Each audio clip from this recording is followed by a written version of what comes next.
जय श्री गणेश दोस्तों, हमारी आज की कहानी है घमंड। अब शुरू करते हैं कहानी।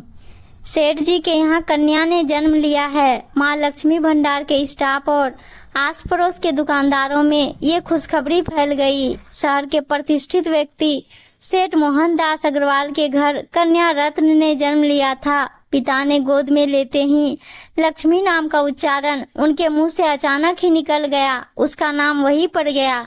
जथा नाम तथा गुण और रूप लक्ष्मी पूरे ऐश्वर्य आराम में पलने लगी।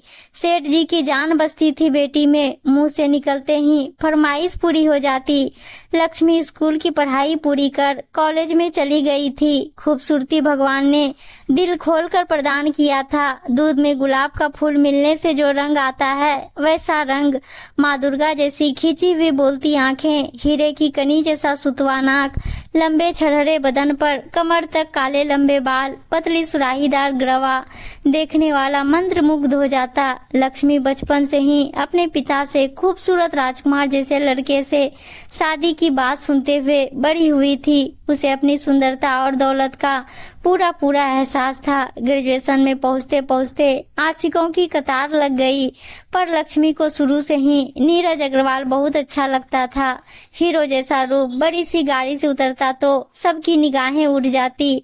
लक्ष्मी के पसंद के फ्रेम में नीरज बिल्कुल फिट बैठता था। सोचा समय आने पर बात करूंगी पिता से। सेठ जी के दुकान में शुरू से ही विनायक प्रसाद नाम का कर्मचारी काम करता था। कभी कभी अपने बेटे विजय को सहायता करने के लिए बुला लेता। विजय पढ़ाई कर एक स्कूल में गणित का शिक्षक था। बेहद नम्र, शालीन और शांत स्वभाव का, सांवला दुबला पतला, साधारण रूप रंग का, मगर बहुत ईमानदार लड़का था। छुट्टी के दिन पिता की सहायता करता।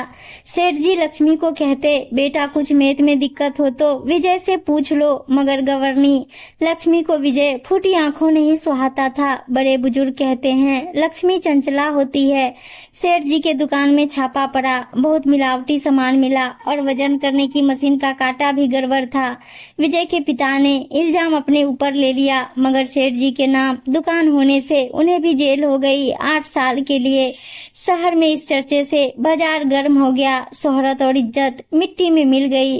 जब टीवी पर हथकड़ी लगाए सेठ जी को पुलिस की गाड़ी में जाते हुए देखा, जयकारा करने वाले अब चटकारे लेकर सेठ जी के बारे में बातें कर रहे थे। लक्ष्मी और उसकी माँ पर जैसे दुखों का पहाड़ टूट पड़ा। धन और इज्जत दोनों चली गई थी। 4 साल बीत गए। सेठ जी को जेल में ही दिल का दौरा पड़ा। इज्जत और बेटी की शादी और धन जाने की चिंता उन्हें दीमक की तरह अंदर ही अंदर चाट गई। कोई अच्छा परिवार शादी के लिए तैयार नहीं था। सेठ जी के नमक का हक अदा करते हुए विनायक ने अपने बेटे को सेठ जी की बेटी से शादी के लिए राजी किया। सादे समारोह में लक्ष्मी और विजय की शादी हो गई। रस्सी जल गई थी पर ऐठन नहीं गया था। लक्ष्मी के अंदर आज भी अपना पुराना तेवर दबा हुआ था। विपरीत परिस्थितियों में भी उसका घमंड पहले जैसा ही था। सरल स्वभाव के विजय को पहली ही रात को दूर रहने और उसके रंग रूप और रहन सहन को लेकर जली कटी सुना दिया लक्ष्मी ने। बेचारा विजय समय गुजरता गया और दूरियां बढ़ती गई। मुंह लगाकर आम की आंठी चूसता विजय उसे नीरज की याद दिला देता। कैसे काटे चम्मच से सलीके से आम खाता था और उसका मन वितृष्णा से भर जाता। साधारण शर्ट पैंट और कुर्ते पैजामे में स्कूल जाते विजय को देखती तो जींस और branded T shirt, short kurta पहने, महंगे डियो और कीमती धूप का चश्मा लगाए नीरज का मुस्कुराता चेहरा सामने आ जाता। पुराने मोटरसाइकिल से विजय स्कूल जाता तो नीरज की महंगी कार बड़बस लक्ष्मी के सामने आ जाता। घमंडी और नक्चरी लक्ष्मी की आंखों में घृणा और तिरस्कार के भाव देखकर भी विजय शांत ही रहता।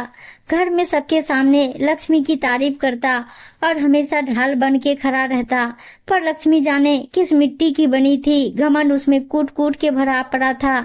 एक दिन सुबह में लक्ष्मी का बदन बुखार से टूट रहा था। सर्दी खांसी भी थी और खुजली भी हो रही थी। पानी पानी की आवाज कराह के साथ विजय के कानों में पड़ी। जमीन पर गद्दा डाल के सोए हुए विजय के कानों में आवाज पड़ते ही हड़बड़ा के उठा। देखा लक्ष्मी को चेचक हो गया है और पूरा शरीर बड़े बड़े घाव से भरा हुआ है। पूरे 15 दिन स्कूल से छुट्टी लेकर विजय लक्ष्मी की सेवा में दिन रात एक कर दिया।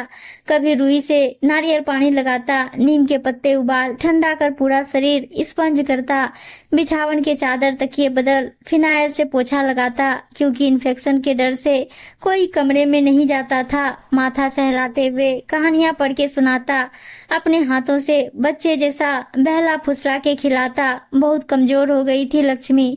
1 महीना लगा ठीक होने में, मगर चेचक अपना निशान लक्ष्मी के खूबसूरत चेहरे पर छोड़ गया था। लक्ष्मी से अपने पापों का फल समझ अंदर ही अंदर पश्चाताप की आग में जल रही थी। स्कूल के काम से विजय बाहर गया था 2 दिन के लिए।